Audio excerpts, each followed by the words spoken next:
TV. आज हम मुलाकात ले रहे बड़ौदा के एक ऐसे महिला जिन्होंने महिलाओं के लिए अपना सर्वस्व समर्पित कर दिया है और मित्रम ग्रुप के चेयरपर्सन है। मैम पहले तो आप अपना परिचय दर्शक मित्रों को दें, आप अपना नाम बताएं। मेरा नाम राधिका झा है और मैं मित्रम करके एक ग्रुप चलाती हूँ। उसमें न केवल महिलाओं के लिए बल्कि बाल विकास के लिए और गाँव जो पिछड़े और पीड़ित वर्ग है उसको भी विकास के लिए, उसके डेवलपमेंट के लिए हम लोग काउंसलिंग करते हैं। कुछ बैंकर्स को उनके रिमोट एरियाज तक ले जाकर जोड़ते हैं। तो इस तरीके से वो लोगों का हम अपलिफ्टमेंट करते हैं। मैम पहले तो जो है बचपन से लेके अभी तक का पहले तो आप अपना खुद का एक परिचय दीजिए कि आप बचपन में आप कहाँ से बिलोंग करते हैं और आपने कहाँ तक स्टडी की है और फैमिली में कौन कौन थे? मैं यहाँ पर मोहन भाई को एक बात कहना चाहूँगी कि मैं अभी से क्या बताऊँ अपनी आत्मकथा। अभी तो समय है, थकी हारी नहीं सोई मेरी मनोव्यथा। अभी तो बहुत सारी स्टोरी अभी मेरी बुक में लिखनी बाकी हैं और मैं बेसिकली बिलोंग करती हूँ दिल्ली से। और दिल्ली में मेरे पापा एक गवर्नमेंट सर्वेंट थे और मेरे ब्रदर वगैरह भी गवर्नमेंट सर्वेंट रहे। उसके बाद मैंने एजुकेशन लिया दिल्ली यूनिवर्सिटी के हंसराज कॉलेज से और ग्रेजुएशन किया था इकोनॉमिक्स ऑनर्स में। और फिर उसके बाद मैंने पोस्ट ग्रेजुएशन भी इकोनॉमिक्स में ही किया हंसराज कॉलेज से। और उसके बाद फिर मैंने MBA फाइनेंस किया और बैंक PO के तरह से मैंने काम किया 1 साल स्टेट बैंक ऑफ इंडिया संसद भवन। उसके बाद मैंने अपलिफ्टमेंट मैंने अपग्रेड किया, एयर इंडिया में ज्वाइन किया। एयर इंडिया में मैंने 5 साल जॉब किया। उसके बाद फिर मेरी शादी हो गई, फिर मैं बड़ौदा आ गई और बड़ौदा में मेरे हस्बैंड के बिजनेस के साथ ही उनके में एंक्लोज थी। उनकी 2 प्राइवेट लिमिटेड कंपनी जो अभी चल रही हैं उसी में ही अपना योगदान देती हूँ। मैम आप दिल्ली से बड़ौदा तक गुजरात तक आपने सफ़र किया है और बहुत सारी सोशल एक्टिविटी भी आप कर रही है, आप एक बिजनेस वूमन भी है। मैम पहले तो ये प्रश्न रहेगा कि आपकी खुद की भी कंपनी चल रही है और आप खुद भी एक बिजनेस वूमन है। तो पहले तो महिलाओं को ये बताइए कि महिलाओं को खास करके घर काम का जो होता है उसके अलावा ज़्यादातर क्या चीज़ें करनी चाहिए? देखिए महिलाएं उनके अपलिफ्टमेंट के लिए कोई बाहर से आने वाला नहीं है। उनको क्या है कि डेली जो बच्चों को पढ़ाती हैं या घर में जो छोटे छोटे काम करती हैं उनके साथ साथ बाहर जो हो रहे हैं काम जैसे कि GK जनरल नॉलेज उसमें वो अपडेट रहें। और नए क्या हमारे कानून में संविधान में जो अमेंडमेंट आ रहे हैं, नए क्या सुधार आ रहे हैं हमारे संविधान के अंदर, हमारा संविधान क्या है, हमारी संस्कृति क्या है, उससे वो अपडेट होती रहनी चाहिए। तो इससे ये क्या होगा कि उनको खुद भी पता चलेगा कि हमारा किस तरीके से हमें आगे काम करना है, कानून क्या कहता है। इस चीज़ के विषय में कानून के कुछ आर्टिकल्स हमारे नेट पे भी अवेलेबल है, गूगल करके देखिए। बिल्कुल। तो गूगल में भी आपको हमारे महिलाओं के साथ साथ दूसरे भी कई सारे बहुत कुछ है हमारे गूगल में। तो आप उसको गूगल को अपडेट करते रहिए, अपने आप को अपडेट करते रहिए। मतलब आप लोग अपने आप को अपडेट करेंगी तो ऑब्वियसली आपका शोषण कोई नहीं कर पाएगा। बिल्कुल। सबसे इम्पोर्टेंट है आपके अंदर ज्ञान होना। बिल्कुल। मैम आप महिलाओं के लिए इतनी सारी एक्टिविटीज़ भी करते हैं, आप तो जैसे तो जनरल एक्टिविटी करते हो, लेकिन महिलाओं की जो बात आती है तो उसमें बहुत सारे आपके पास दिक्कतें होती है जिसमें महिलाओं को ऐसे बहुत सारे प्रश्न आते होंगे। तो उसमें ज़्यादातर महिलाओं के क्या प्रश्न होते हैं जिसके कारण वो परेशान होती है? महिलाओं को सबसे ज़्यादा एक संकोच होता है कि अगर मैं घर के बाहर निकलूंगी तो कोई मेरे को शोषण कर देगा या मैं घर के बाहर जाऊंगी तो मेरे घर वाले मुझे निकाल देंगे, तो मुझे वापस घर में एक्सेप्ट नहीं करेंगे। बेसिकली वो उसका खुद का बनाया हुआ एक डर है जिसमें वो खुद रहती है। उसको उससे बाहर आना पड़ेगा। जब तक आप अपने अंदर मजबूत हैं, आपकी नॉलेज पर आपको विश्वास है कि जो मैंने नॉलेज ली है, जो मैंने पढ़ा है वो सही है, तो मुझे नहीं लगता कि आपको कोई एक्सप्लॉइट करेगा या आपका कोई शोषण करेगा। मुझे तो नहीं लगता ऐसा। जी मैम, जब आप पढ़ाई और एजुकेशन की जब बात आती है तो हम आज भी देख रहे हैं कि भारत देश में महिलाओं की जो एजुकेशन की जो स्तर है बहुत कम हो रही है। तो इस विषय में आपका क्या नॉलेज है? ये बात सही है कि महिलाओं का एजुकेशन का वो अपने आप ही उनका जो रेशियो है मेंस के रेशियो के अलावा तो हमारा जो लेडीज़ का वो कम होता जा रहा है। जी बिल्कुल। उसका कारण तो दूसरा ये है कि परिवार में ये चाहा ही नहीं जाता कि वो लड़की आगे जाकर के पढ़े। उसका दूसरा कारण भी, एक पॉजिटिव कारण भी ये है कि उसकी जेनेटिक ऑर्डर्स होता है कि वो एक टाइम के बाद उसको शादी कर लेनी ही चाहिए, उसका बॉडी उसको सपोर्ट नहीं करता। नहीं तो ये चीज़ भी है इम्पोर्टेंट, लेकिन सब कुछ वही मान लेना और उसके खुद के विकास को उसको रोक देना, ये तो मुझे कहीं से अक्लमंदी वाला काम नहीं लगता। औरतों को खुद को ही आगे आना हो चाहिए, खुद को ही पढ़ाई करनी चाहिए, वरना आपको कोई रोक नहीं सकता। अगर आप पढ़ना चाहेंगी तो महिलाओं के लिए तो गवर्नमेंट ज़्यादा विकास देती है, स्कॉलरशिप देती है, पुरुषों से ज़्यादा महिलाओं को ज़्यादा सुविधाएं हैं। बिल्कुल, क्योंकि कायदा में भी अगर देखने जाए तो महिलाओं को बहुत सारे सपोर्ट्स मिल रहे हैं हर जगह पे मिल रहे हैं। और मैम यूनिवर्सिटी में भी इनको स्कॉलरशिप अलग से मिलती है। बिल्कुल। और दूसरी मैम ये बात आपसे जानेंगे कि हम देख रहे हैं कि इंडिया के अंदर आज हर समाज में महिलाओं और पति पत्नी के बीच झगड़े का कारण सबसे ज़्यादा बढ़ते जा रहा है। और इसके कारण अभी जैसे कि महिला मायके चले जाना, मतलब और या तो घर से निकाल दिया जाता है, ऐसे भी बहुत सारे कारण बन रहे हैं। तो उसका मेन रीज़न क्या होता है? क्यों ये जो दिक्कत हो रही है, मतलब कि डिवोर्स तक पहुंच जाती है, परिवार का टूटना? जी देखिए, आजकल के टाइम में ये ज़्यादा उसका प्रचलन हो गया है। उसका कारण ये है कि हमने अपनी सभ्यता को छोड़ दिया है। और आजकल क्या है कि साधन जितने हैं वो कम होते जा रहे हैं। साधन में जैसे कि कमाई के साधन कम होते जा रहे हैं, कमाने वाला एक है और उसको संभालना पूरे परिवार को है। परिवार जो हमारा जो पीछे से वंशज चलते आ रहे हैं कि हमारा परिवार एक संयुक्त परिवार होना चाहिए, तो सारा का सारा वो एक जो नई बहू आई है उसके ऊपर जिम्मेदारी छोड़ देती है। अच्छा। तो इसमें क्या होता है कि वो जो नई बहू जब किसी घर में जाती है तो उसके ऊपर सारी जिम्मेदारी छोड़ दी जाती है। और वो अभी स्वच्छंद माहौल से आई है तो उसके ऊपर उसको वो संभालने के लिए इतनी मजबूत नहीं होती। तो एक तो परिवार जिस घर में वो शादी करके गई है वहाँ के लोगों को भी उसको थोड़ा समय देना चाहिए, और जो नई लड़की है उनको भी अपने परिवार को समझना चाहिए, क्योंकि वो परिवार जो है और जो एक घर है वो हमारे पूरे समाज की, हमारे देश की एक इकाई है। बहनें ये ना समझें, सॉरी आपको मैं पीछे रोका, लेकिन बहनें ये ना समझें कि हम एक घर बसा रही हैं तो हमारा को घरेलू बना दिया।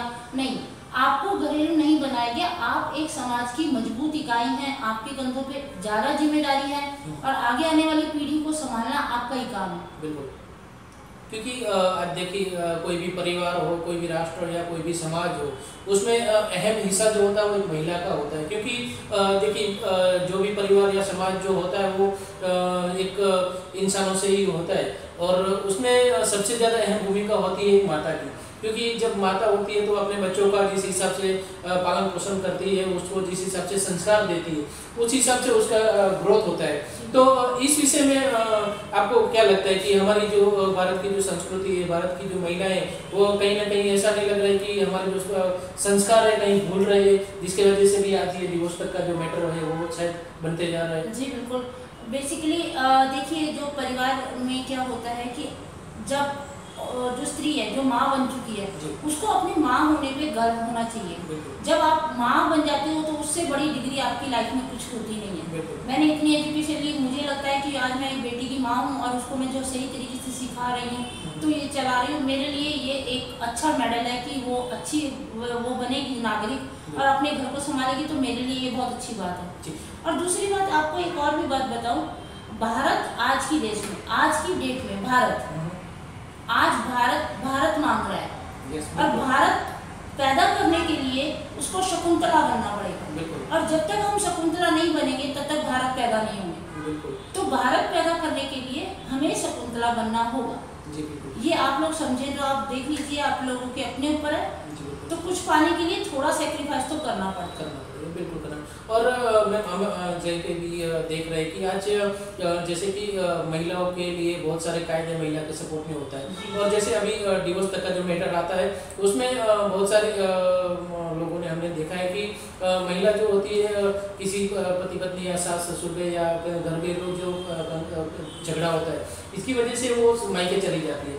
मायके चले जाने के बाद वो पति के ऊपर भरण पोषण का केस करती है, और ये चीज़ जो होती है वो कितने सालों तक चलती है इसका कोई फिक्स नहीं होता है, 5-10 साल 25 साल भी, और कहीं कहीं भी ऐसा भी होता है कि वो महिला मर जाती तब तक उसके कोर्ट में चलता रहता है। और दूसरी चीज़ है कि इसमें बहुत सारे पैसे मांगे जाते हैं। अभी हमने रिसेंटली एक सुना कि हमारे कच्छ की बात करें तो एक महिला ने डिवोर्स करने के लिए 1 करोड़ रुपए की मांग की थी, और उसने 50 लाख रुपए में उसका मतलब कि सेटलमेंट हुआ। तो ये चीज़ के मेरे आपकी क्या राय है? नहीं, ये तो एक तरह से सरासर ब्लैकमेलिंग है मेल्स को। मैं एक फीमेल होते हुए मैं इस चीज़ को बिल्कुल पसंद नहीं करती। आप अपने महिला कार्ड को भुना रहे हो, आप महिला कार्ड को मत भुनाओ। आप खुद कर सकते हो। आप कहते हो कि हम एजुकेटेड है, आपको पसंद नहीं था, आपने घर छोड़ा है, मत छोड़ते, उसी जगह रहते, अपनी बातें मनवाते, तब भी तो आपकी विजय थी। तो आप किसी पुरुष को छोड़ देते और फिर उससे कहते कि मेरी कीमत 1 करोड़ है, उसमें से मैं चलो मांडवाली कर लेते हैं, बार्गेनिंग कर लेते हैं 50 लाख। नहीं, आप अपने महिला कार्ड को भुना रहे। बिल्कुल। और यहाँ पे कहीं ना कहीं आपको ऐसा भी नहीं लग रहा कि यहाँ पे थोड़े बहुत कहीं तो माता पिता भी मतलब जो फैमिली है वो भी जिम्मेदार है, क्योंकि उनकी भी एक जिम्मेदारी होती है कि अगर अपनी बेटी कहीं गलत रास्ते पे जा रही है या कुछ गलत डिसीजन ले रही है तो उसको समझाने की वजह से उसको सपोर्ट किया जाता है कि नहीं बेटा तू बैठ ले, पैसे नहीं करेगा या पैसे वो नहीं देंगे, वो हम भी देख लेते हैं। तो आपको नहीं लगता कि यहाँ पे कहीं पे माता पिता भी थोड़ी जिम्मेदार है? नहीं, देखिए माता पिता वो जो समझाते हैं कि हम ये देख लेंगे कैसे नहीं देगा, इसकी जगह वो ये क्यों नहीं समझाते कि तू उसी घर में जा देखते हैं कैसे नहीं रखता। जी बिल्कुल, क्योंकि देखो यहाँ पे ये बात आती है संस्कार की। जैसे कि हम अगर पिछले सालों की बात करें तो हमारे भारत में एक संस्कृति की एक बार शादी कर ली तो वो मरते दम तक मतलब ससुराल में ही अपना जीवन व्यतीत करती है, और मायके जाती है तो वो पति को साथ में ही लेके जाती है। बिना पति को साथ में लिए जाए तो वह पति परिवार वाले भी नहीं आने देते थे। ऐसी हमारी पहले की जो संस्कृति थी वो कहीं ना कहीं आज जो वो संस्कार है, वो हमारी सभ्यता है, वो आज कहीं ना कहीं गायब होती जा रही है। ये बात मैं मानती हूँ मोहन भाई, लेकिन मैं ये यहाँ पर एक बात कहना चाहती हूँ कि ज़्यादातर महिलाओं को मैंने ये कहते सुना है कि महिलाओं की रिस्पेक्ट करो, महिलाओं की रिस्पेक्ट करो। तो वाइस वर्सा महिलाओं को भी मैं ये कहना चाहती हूँ कि आप भी पुरुष की रिस्पेक्ट करो। बिल्कुल। ज़्यादातर मेरे संग किसी पुरुष ने बदतमीजी आज तक नहीं की, क्योंकि मैं अपनी रिस्पेक्ट में रहती हूँ, मैं मेरी मर्यादा में रहती हूँ, तो वो ऑब्वियसली सामने वाले को मैं लिमिट में ले आती हूँ। बिल्कुल बिल्कुल, क्योंकि वो आपके खुद के ऊपर डिपेंड करता है, आप किस हिसाब से उसके साथ व्यवहार करते हो, आप किस तरीके से आप उससे बात करते हो, किस तरीके से साथ उनके साथ आप अपना उठना बैठना व्यवहार करते हो, उस हिसाब से आपका जो इमेज होता है उसके सामने आता है, और उसके हिसाब से ही आपका दोनों का जो संबंध होता है वो क्रिएट होता है। वो संबंध कहाँ पे जाता है वो आप खुद के ऊपर डिपेंड करता है। क्योंकि हम अभी देखिए बहुत सारे ऐसे भी सवाल आते हैं कि मतलब लड़कियों के ऊपर बलात्कार होता है, तो ऐसे में बहुत सारे ऐसी भी बातें होती है कि जैसे कि कहीं जॉब कर रही है, 10 साल तक जॉब किया और 10 साल के बाद क्या पता कुछ वजह हुई और वो जॉब छोड़ दिया। जॉब छोड़ने के बाद भी बाद में वो कोर्ट केस करती है कि मेरे ऊपर 10 साल तक मतलब रेप किया गया। तो ये चीज आपकी क्या लगती है? ये तो नहीं, आप ऐसा कोई मैं मान नहीं सकती कि कोई, मैंने भी जॉब किया है, हमारे संग भी ऐसा तू मैंने हो जाती थी, हमारे बॉस भी हमारे को सुना देते थे, लेकिन इसका मतलब ये नहीं है कि वो हम लोग उनको बिल्कुल माइंड में ये लेके चले कि ये बंदा हमारे संग है। नहीं, ऐसे नेगेटिव अप्रोच नहीं रखनी चाहिए। नॉर्मली मैं तो जेंट्स के संग काम करती हूँ, मुझे तो कभी ऐसा फील नहीं हुआ कि मुझे ऐसा को, मैं तो अपनी कह सकती हूँ, मैं दूसरों की तो कह नहीं सकती हूँ, आप लोगों तो आप अपनी जानो। मुझे तो जेंट्स लोग बहुत कंफर्टेबली बात करते हैं, मुझसे ऐसा कुछ नहीं। आप अपने जो जिसके साथ आप काम कर रहे हैं, कुलीग्स के साथ काम कर रहे हैं या आपके साथ कोई भी जेंट्स लोग काम कर रहे हैं, उनको कंफर्टेबल फील कराइए कि नहीं आप उनसे कंफर्टेबल हैं। आप उनको वुमन फैक्टर मत बताइए कि मैं एक लेडी हूँ, आप मुझसे लेडी की तरह बात करो, ऐसा मत कीजिए।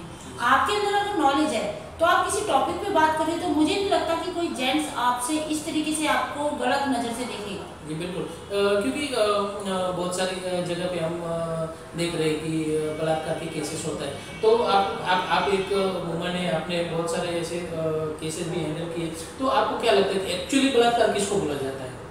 देखिए, बलात्कार मैं ये कहूँगी कि किसी स्त्री के संग जबरदस्ती, और मुझे लगता नहीं कि जबरदस्ती के लिए होगी, क्योंकि जब तक हम किसी आदमी को इतना नहीं करते तब कि वो हमारे संग ऐसा बुरा व्यवहार करें। आप एक चीज सोचिए, छोटी सी चीज सोचिए कि जंगल में एक शेर रहता है, वो अपनी मर्यादा से बाहर कभी नहीं आता। बिल्कुल। जब तक अनटिल अनलेस हम उसकी सीमा में जाके उसको हम तंग नहीं करते तब तक वो हमें तंग करने नहीं आता। बिल्कुल। इसी तरह से मैं मान सकती हूँ कि जो मेरा अनुभव मैं अपना बता सकती हूँ, मैं दूसरों का तो कह नहीं सकती। मैंने तो ज़्यादातर देखा है कि पुरुष अपनी मर्यादा में ही रहते मेरे संग। बिल्कुल। और बलात्कार की एक हम अगर व्याख्या करें तो एक बलात्कार ये होता है कि अगर सपोज समझ लो कि कोई महिला है, कोई लड़की है जो एकदम ईमानदार है या कुछ ऐसे फील्ड में है कि जो मतलब गलत काम करे, उनकी आवाज़ उठाई और ऐसे लोग जो है वो उसको उठा के लेके गए और उनके ऊपर पूरा ये बलात्कार होता है। ये क्योंकि वो एक ही टाइम में मतलब जो होता है और उसी टाइम में आपने हाईलाइट किया तो वो रियल बलात्कार है। नहीं, इसमें भी मैं मानती हूँ, उसमें भी सपोर्ट में जेंट्स की इतनी हिम्मत नहीं पड़ती है। ये इनकी बहुत अच्छा पॉइंट है। जेंट्स की इतनी हिम्मत नहीं पड़ती है कि वो आपको उठा के लेके जाए। अच्छा। उसमें इन्वॉल्वमेंट भी किसी लेडी की ही रहती है। अच्छा। ये मैं खुद कह सकती हूँ क्योंकि ये उसमें भी इन्वॉल्वमेंट किसी लेडी की ही रहती है। किसी जेंट्स की इतनी हिम्मत नहीं पड़ती कि चलो सपोज करो कि आप मैं एक प्रेस रिपोर्टर हूँ और मैंने किसी की चीज़ को हाईलाइट कर दिया और मैं उससे दब नहीं रही हूँ तो वो मुझे दबाने के लिए भी मेरा किडनैप करवाएंगे, तो फिर भी बलात्कार जैसी कोई चीज़ नहीं करेंगे। वो मुझे गन कर सकते हैं, मुझे शूट कर सकते हैं, लेकिन बलात्कार जैसा नहीं करेंगे। क्योंकि बलात्कार करने का उसको क्या फायदा होने वाला है। हाँ ठीक है, मैंने उसको कहीं ना कहीं उसकी फीलिंग्स को हर्ट किया होगा तो वो मेरे संग करेंगे, लेकिन मेरे संग नहीं, इन द सेंस औरत के संग करेंगे। तो मुझे ऐसा लगता नहीं, लेकिन उसमें भी अगर वो औरत के संग बलात्कार हो रहा है तो उसमें भी कहीं ना कहीं मैं जहाँ तक लोगों का आज तक मैंने केस स्टडी किए हैं, उन केस स्टडीज में औरत ही पीछे पाई जाती है। यस बिल्कुल। मतलब कि ये बात होगी कि औरत ही औरत की दुश्मन बन जाती है। बहुत सारे केसों में ऐसा होता है। हाँ। बिल्कुल। लेकिन ऐसे केसेस में बहुत है जिसमें पुरुष ने डायरेक्टली भी अटैक किया है, लेकिन उसका कारण ये है कि कहीं ना कहीं इंस्टिगेट किया है। उसके पुरुष तत्व, जो पुरुष का जो वो है ना भावना, उसके ऊपर उसने ठेस पहुंचाई। और वो भी अगर प्रैक्टिकली अलग पुरुष में, लेकिन ऐसे बहुत सारे कम केसेस वो बहुत कम होते हैं। बिल्कुल। और दूसरी मैं यहाँ पे अगर महिलाओं की और लेडीज की बात कर रहे हैं तो खास करके हम बात करते हैं कि एक समय महिलाओं के लिए हर महीने का एक टाइम आता है, जैसे टाइम पीरियड का, और इसी में भी आज भी भारत देश में हम देखते हैं कि उसी टाइम पे महिलाओं को एक अलग जगह पे रखा जाता है, अलग रूम में रखा जाता है। उसको ना तो घर में किसी चीज वस्तु को टच करने दिया जाता है, मतलब कि एक ऐसा व्यवहार किया जाता है कि जैसे कि कचरे में से उठा के किसी को लेके और बाहर कहीं पे एक रख दिया, ऐसा व्यवहार मतलब किया जाता है। तो इस बारे में आपकी क्या राय है? देखिए, अब इसमें तो मैं ये बात कहूँगी कि स्वच्छता का सबसे इम्पोर्टेंट चीज़ है। आज की डेट में मैं खुद भी इस चीज़ को फॉलो करती हूँ कि मैंने देखा है कि गांव के एरिया में या फिर शहरों में भी कुछ लेडीज़ है ना बिल्कुल स्वच्छता का ध्यान नहीं रखती, तो इस वजह से उनको थोड़ा सा कहा जाता है कि आप थोड़ा डिस्टेंस में रहिए।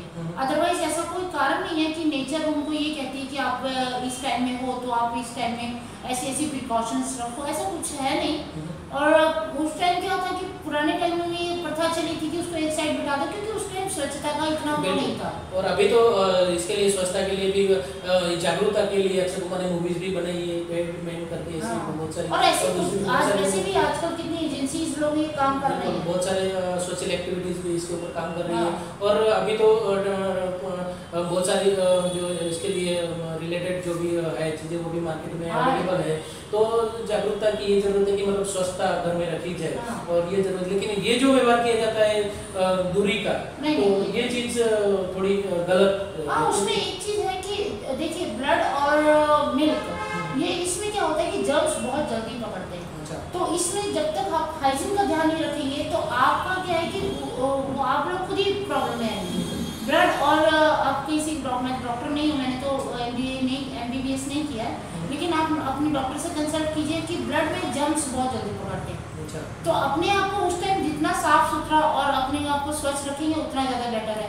मैम जब आप ये बात कर रहे हो कि समय की बात कर रहे हो, तो हमने ऐसा सुना है कि ये जो दिनें होती है उसमें महिलाओं को पहले की ऐसा भी होता है और अभी भी आज भी गांव में कहीं पे ऐसा होता है कि 7 दिन तक मतलब जो महिला होती है उसको अलग ही रखा, उसको नहाने का भी मना कर दिया जाता है। नहाना तो बहुत कंपल्सरी, क्योंकि आप जब समय की बात कर रहे हो तो समय तो पहले आती है कि उसको नहाना एवरीडे दिन में बन सकता है, तो दिन में 3-4 बार भी नहाना चाहिए, क्योंकि इसकी वजह से उसको बहुत सारी बीमारियां हो सकती है।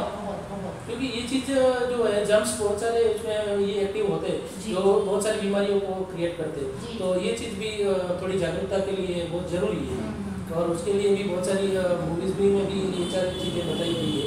लेकिन फिर भी आज कहीं ना कहीं इन चीज़ों में ऐसा लगता है कि ये जो चीज़ होती है वो माँ की जिम्मेदारी है कि वो बेटी को ये जो चीज़ें हैं उसके लिए जागरूक करनी चाहिए। क्योंकि और दूसरी चीज़ में हमने ये देखा गया है कि आज जो ये 21वीं सदी का दौर चल रहा है और भारत देश में आज भी जातिवाद का सबसे बड़ा एक माहौल चल रहा है, धार्मिकता का, जातिवाद का। और उसमें बहुत सारे ऐसे भी प्रश्न आते हैं कि एक जो लड़की होती है वो छोटी जाति की होती है, उसको अगर कहीं दूसरी जाति के लड़के से मतलब लव अफेयर होता है और शादी की जब बात आती है तो लड़के वाले जो होते हैं वो लड़की को एक्सेप्ट नहीं करते, या तो कहीं पे भी ऐसा होता है कि लड़का छोटी जात का होता है और लड़की बड़ी जात की होती है। तो ऐसी चीज़ों में आपकी क्या राय है कि मतलब ये चीज़ अभी ये 21वीं सदी में कैसा होना चाहिए? मतलब क्योंकि अभी तो हम फ्रीडम है, पूरा भारत देश में स्वतंत्र है, लड़की कहीं पर भी शादी कर सकती है, अपने मर्जी के लड़के को पसंद कर सकती है। तो ये चीज़ें अभी भी देखने को मिल रही है, तो इसमें आपकी क्या राय है? देखिए, मैं इस चीज़ को बिल्कुल नहीं मानती हूँ। छुआछूत को मैं बिल्कुल पसंद नहीं करती हूँ और मैं मानती भी नहीं हूँ। अगर मेरा पर्सनल पूछा जाए तो मैं इसको बिल्कुल पसंद नहीं करती। देखिए, अब किसी को कहते हैं कि तू शूद्र है, तो अगर हम उसको शूद्र कह रहे हैं और वो हमारा गंदा साफ कर रहा है तो हम वो उसी हमारे इतिहास में भी और हमारे संस्कृति में भी हमारे कर्म से जाना जाता है।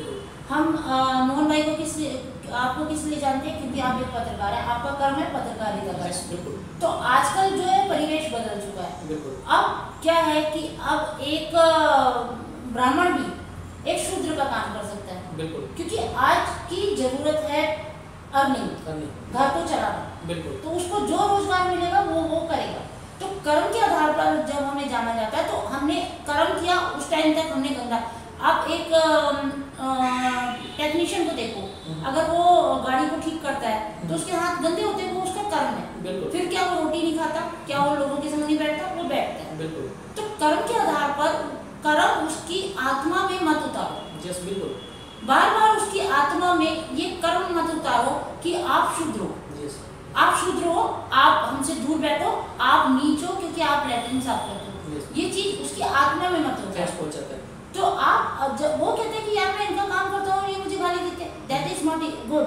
बिकॉज उसकी आत्मा में ये चीज उतारोगे तो वो फिर दूसरी चीजों के बुरी चीजों में, जैसे कि शराब, जैसे आप ही के वहाँ पे लड़कियों को छेड़खानी करना और आप ही के घर में चोरी करना, वो शुरू करेगा क्योंकि वो अंदर से रिवेंज लेना चाहता है कि मैंने क्या गलत किया है। कर्म तो तुमने बनाया ना मेरा, आपने मुझे कर्म दिया, मैं इस जाति में पैदा हुआ, ये मेरा कसूर नहीं है। बिल्कुल। और मैम जब जाति और धर्म की बात करते हैं तो देखो, आप एक एजुकेटेड पर्सन हो तो हम जान सकते हैं कि माँ के पेट से जब बेटा जन्म लेता है या बेटी जन्म लेती है तो उसका कोई जाति या धर्म नहीं होता है, क्योंकि वो धर्म और जाति जो होती है वो हम जिस जाति में बिलोंग करते हैं तो हम ही उसको सिखाते हैं। अगर सपोज समझ लो अभी मेरे घर पे बेटा जन्म हुआ, मैं रास्ते में जा रहा हूँ, हम दोनों का एक्सीडेंट हो गया, वो आप लेके गए तो आपने मतलब बड़ा किया, तो आप अपना जो फैमिली जो है वो आप उसको उसी हिसाब से आपका पालन पोषण होगा। तो इस वजह इसमें मुझे नहीं लगता है कहीं पे भी कि हमें धर्म या जाति को सबसे ज़्यादा बड़ा चढ़ा के आगे करना चाहिए, क्योंकि इंसान होता है। आज भारत देश अगर हम इतना आगे बढ़ रहा है तो उसमें आपको नहीं लगता है ये जो चीज़ें हैं उसमें कहीं ना कहीं तो बाधा डाल रही है? जी बिल्कुल, आपकी बात में मैं एक बात आपको स्पष्ट करना चाहूँगी। आजकल की आधुनिक भाषा में मैं इसको कहूँगी कि कोई भी हार्डवेयर बिना सॉफ्टवेयर के काम करता नहीं है। बिल्कुल। अब ऊपर से भगवान ने जो भी हार्डवेयर भेजा है उसमें हम लोग अपना सॉफ्टवेयर डाउनलोड करते हैं। वो सॉफ्टवेयर कौन सा है? हिंदू है, मुस्लिम है, शूद्र है, जो ऊपर वाली कास्ट का है, तो हम उसके अंदर वो चीज़ें करते रहते हैं, उसके दिमाग के अंदर ये सॉफ्टवेयर डाउनलोड करते रहते हैं। आप आज की भाषा में ही आपको समझाऊंगी तो ये ज़्यादा अच्छा लगेगा आपको। तो आपका हार्डवेयर ये डिसीजन ले कि मुझे क्या करना है। आप ये मत कहो कि मेरे पूर्वजों ने मेरे को हिंदू डाउनलोड कर दे तो मैं हिंदू ही रहूँगा, या मुस्लिम डाउनलोड कर दे तो मैं मुस्लिम रहूँगा। नहीं, ऐसा नहीं। आप खुद क्या करना चाहते हो, आपका हार्डवेयर क्या डिसीजन लेता है। आप एक जीव हो, आप एक ह्यूमन बीइंग हो। तो हमारे जैसे मित्र में हम लोग नॉर्मली कहते हैं कि बीइंग मित्रम, हैशटैग बीइंग मित्रम, मतलब मित्रम बनो, मतलब आप मित्र बनो, उनको हाथ पकड़ के ऊपर उठाओ, आप उनको शूद्र कह के दुत्कारो मत। क्योंकि जब तक आप छोटे किसी इंसान को अगर हाथ पकड़ के खड़ा नहीं करोगे, उनको सपोर्ट नहीं करोगे, तब तक तो उसको ऐसे जितना आप उसको मतलब साइड आउट करोगे उतना ज़्यादा वो हर्ट होते जाएगा और उतना ज़्यादा आपको नुकसान पहुंचा सकता है। क्योंकि आज की अगर हम बात करें तो ये मानसिकता की वजह से आज कट्टरवाद पैदा हो गया है। क्योंकि कट्टरवाद की वजह से आज एक दूसरे के ऊपर कीचड़ उछाल रहे हैं, उसको लगता है कि हम बड़े, उसको लगता है कि ये बड़े, और इसी में सबसे ज़्यादा जो नुकसान है वो भारत देश को कहीं ना कहीं हो रहा है। क्योंकि हमारा जो ग्रोथ है कहीं ना भारत देश की जो अगर सपोज कीजिए कि अगर मैं अपना उदाहरण दूं या आप अपना उदाहरण दें, आप कोई हमारे संग अभी शूद्र बैठा हो और हम उसको कहें कि भाग जाए ऐसे, तो उसको कितना इंसल्ट लगेगा। वो यहाँ कुछ नहीं बोलेगा, बाहर जाके बर्बाद हो जाएगा, पूरी सोसाइटी को बर्बाद करेगा। बिल्कुल। अगर हम उसको यहीं बैठा के हमारे संग वो नहा धो के तो आया है ना, गंदा तो नहीं आया, उसके संग हम यहाँ बैठ के खाना खा ले तो हमारे को क्या गंदा लग गया, कुछ नहीं। बिल्कुल। क्योंकि हमने देखा तो अभी हम देख रहे हैं कि अहमदाबाद में अभी प्रमुख स्वामी महाराज के जो स्वामी सत्संग के बहुत बड़े संत हो गए, उनका अभी एक पाठोत्सव चल रहा है, उनका कार्यक्रम चल रहा है, शताब्दी महोत्सव। वो प्रमुख स्वामी महाराज यहाँ पे अपने बड़ौदा के बाजू के गाँव में ही मतलब छोटे से थे, वहाँ से जो आप देखा होगा कि 17 साल से वो उसमें चले गए और उस टाइम से उन्होंने जो सेवा का दौर चालू किया। तो हमने उनके बारे में सुना है और प्रैक्टिकली बहुत सारी जगह पे देखा है कि वो मतलब कीचड़ भी रहता है, वो कीचड़ों में जा जाके भी मतलब गरीब लोगों को मदद की है। और आज देखो लाखों करोड़ों लोग उनके साथ जुड़े हुए, निस्वार्थ भाव के साथ उनके साथ जुड़े हुए। क्योंकि जब सामने वाले को आप अपनाओगे नहीं तब तक वो आपको कैसे अपनाएगा। तो यही चीज़ है जो जातिवाद में सबसे ज़्यादा बड़ा प्रॉब्लम हो रहा है और ज़्यादा से ज़्यादा बढ़ती जा रही है। ये जो खराब परिस्थितियाँ हैं, कट्टरवाद बढ़ते जा रहा है, तो उसका कारण मेन तो यही है कि हम एक दूसरे को अलगता से ही देख रहे हैं आज भी, ना कि हम एक दूसरे को। और आपने जो ये मित्रम चालू किया है ये सुन के हमें बहुत अच्छा लगा, क्योंकि आपका जो उद्देश्य है कि मित्र बना के हम एक दूसरे को साथ लेके एक दूसरे का साथ हाथ पकड़िए, हम राष्ट्र की भावना के साथ राष्ट्र की सेवा करें। मैम अगर मित्रम की बात कर रहे हैं तो मित्र में अभी तक कितने लोग अंदाजित जुड़े हुए हैं आपके साथ? अभी मित्र में देखिए, मित्रम को हम लोग कोई पैसा वैसा नहीं लेते, हम लोग दिल के साथ जुड़ते हैं जी। और हम लोग उनको कोई पैसा देते भी नहीं है। अच्छा। हमारे अंदर दो ही चीजें हैं कि हम पैसा देते नहीं है और हम लोग मतलब ये ऐसा कोई औरत का लफड़ा नहीं रखते। हमारे अंदर अगर हमें पता है कि अगर हम पैसा देंगे तो हमारे को करप्शन आएगी। बिल्कुल। जहाँ पैसा आया वहाँ करप्शन आएगी आएगी आएगी। 100%। वो संस्था बिल्कुल खराब हो जाती है। तो हम पैसा लेते नहीं, हमारी पूरी टीम, तो हमारे पास 7 लाख के आसपास लोग हैं पूरे भारत में, तो वो टीम हमारे संग भारत से की जुड़ती जा रही है, लोग अपने आप जुड़ रहे हैं। अच्छा। और हमारा एक ही लक्ष्य है भारत को मजबूत बनाना। हम लोग ये चाहते हैं कि हमारा उद्देश्य भारत के लिए जो कुछ है हम कर रहे हैं भारत के लिए। इसमें ना तो जाति रखेंगे, ना स्त्री और पुरुष रखेंगे, ना ही छोटा बड़ा रखेंगे। हम लोग बस एक मित्र है। और हमारे यहाँ टीम में जो हमारी एक टीम भैरवी टीम है, वो भैरवी टीम जो है हमारे जो पुरुष मित्र हैं उनके संग बिल्कुल कन्वीनियंट है। वो लोगों का हमने बिल्कुल डर निकाल दिया है कि ऐसा कुछ होता है और उनको वो टीम में ऊपर जाती जा रही है, उनको भी वो पुरुषों का साथ मिलता जा रहा है कि सिस्टर ये लेइए, हम ये कर देते हैं। ओके। वो पूरी तरह से सपोर्ट करते हैं। हमारी भैरवी टीम में कम से कम 4 लाख लेडीज हैं। बराबर। मतलब कि आपने तो ना लिंग भेद रखा है ना जाति भेद रखा है, बस एक ही नाम रखा है, राष्ट्र की सेवा करना है निस्वार्थ भाव से। और मैम ये जो मित्रम है उसमें सबसे ज़्यादा मतलब कि क्या एक्टिविटी की जाती है, इसके बारे में भी दर्शकों को बताइए। देखिए हमारे पास क्या होता है कि हमारा एक डिपार्टमेंट, हमने करेक्शन डिपार्टमेंट खोला हुआ है। उस डिपार्टमेंट में हमारे पास कोई भी जो है मित्रम का भाई या मेंबर हमें मैसेज करता है कि यहाँ पर ये कुरीति हो रही है। सपोज कीजिए वहाँ पर ये पता चल रहा है कि इस लड़की को जबरदस्ती ये काम बाल विवाह करवाया जाए उदाहरण के लिए, तो हम सब मित्रम वाले उस लड़की से ये राइटिंग में लेटर मांगते हैं कि ये आपको पसंद है या नहीं है। अगर उसको ये पसंद नहीं है कि उसका बाल विवाह हो, तो फिर हम पूरे भारत के मित्रम वाले उसके जो ऊपर के लोग हैं उनको फोन करते हैं। हम लोग ऑनलाइन ही सब कुछ करते हैं, हम ऐसा कुछ नहीं। तो पूरे भारत के लोग जब न्यूज़पेपर का हम साथ लेते हैं, अपने मीडिया का हम सपोर्ट करते हैं, मीडिया वाले भी हमारे को सपोर्ट करते हैं कि भाई यहाँ ये चीज़ की बुराई हो रही है, इसको रोको। तो फिर हमारे जो सिस्टम जो सो गया है, जो भारत में जो एडमिनिस्ट्रेशन सो गया है, वो जागता है कि भाई यहाँ ये हो रहा है। और देखिए सारे काम तो पुलिस कर नहीं सकती, सारे काम तो एडमिनिस्ट्रेशन कर नहीं सकता है, कुछ काम हमें खुद भी करने चाहिए। तो आप लोग भी उठे, जागरूक हो, और अपने आजू बाजू कोई चीज़ हो रही है तो आप अपने आजू बाजू अपने जो ये जो मीडिया वाले हैं इनको कांटेक्ट कीजिए। मित्रम से, ये हमसे जुड़े हुए हैं, ये हमें कांटेक्ट करें। जी मैम, इसमें ये बात भी आती है कि मित्रम बहुत सारी अच्छी एक्टिविटी कर रहा है, राष्ट्रीय भावना के साथ कर रहा है। अगर जो लोग मित्रम के साथ जुड़ना चाहते हैं उसके लिए क्या प्लेटफॉर्म, क्या माध्यम है, किस तरह से लोग आपके साथ जुड़ सकते हैं? हमारी वेबसाइट्स हैं और हमारी जो व्हाट्सएप चैनल्स हैं, यूट्यूब चैनल्स हैं, हम लोग सर्कुलेट करते रहते हैं। यूट्यूब चैनल से भी हमारे पे हेल्पलाइन नंबर दिया गया है। अच्छा। आप उस पर कॉल कीजिए, वो लोग आपको कनेक्ट कर देंगे। ओके, बहुत अच्छी बात लगी मैम कि आपने एक मित्रम ग्रुप से जुड़ लिया और राष्ट्रीय भावना के साथ आप ये काम करके फील्ड में आप आए हो, और बहुत अच्छा जो विचार है। पहले तो मैम ये बात करेंगे कि आप जो मित्रम ग्रुप जो स्टार्ट किया, उसमें सबसे मतलब आपको कैसे ये सोच आई, कैसे विचार आया आपको ये करना चाहिए? देखिए ये जो है ना, ये सोच बड़ी अजीब सी लगेगी आपको, बड़ी अजीब सी लगेगी, क्योंकि जब कोविड चल रहा था, शुरुआत कोविड के जब शुरू का चरण था मार्च अप्रैल में, तो हम लोगों ने सोचा ये क्या आया एकदम से। अच्छा। तो इधर उधर लोग परेशान होकर भाग रहे थे, घबरा रहे थे, तो किसी को ब्लड नहीं मिल रहा था, किसी को कुछ नहीं मिल रहा था। तो मैंने क्या किया कि जितने भी मेरे ग्रुप के लोग हैं, जितने लोग मुझे जानते थे, उनको एक ग्रुप में डाल दिया। अच्छा। और उनको एक नाम दे दिया मित्रम। ओके। कि हम लोग मित्र हैं और जहाँ पर से भी कॉल आएगी हम लोग भागेंगे। अच्छा। और अब नहीं भागेंगे तो हमारे जितने आजू बाजू के वहाँ के एरिया का जो भी हमें जानता है, जैसे कि मैं मोहन भाई को जानती हूँ, वहाँ पे कच्छ में ये मोहन भाई वहाँ पर ये प्रॉब्लम आई है, वहाँ ये पहुँचाओ। ओके। तो मोहन भाई अपने लेवल के जितने भी लोग हैं उनको एक्टिवेट कर देते थे। ओके। तो ये चीज़ मुझे ये सोचा कि इसको क्यों नहीं हम फॉर्मुलेट कर देते हैं, और कहीं पर भी कोई भी समस्या हो हम लोग हैं। तो इसमें क्या हुआ कि एडमिनिस्ट्रेशन का और पुलिस डिपार्टमेंट का आधे से ज़्यादा भार कम हो गया।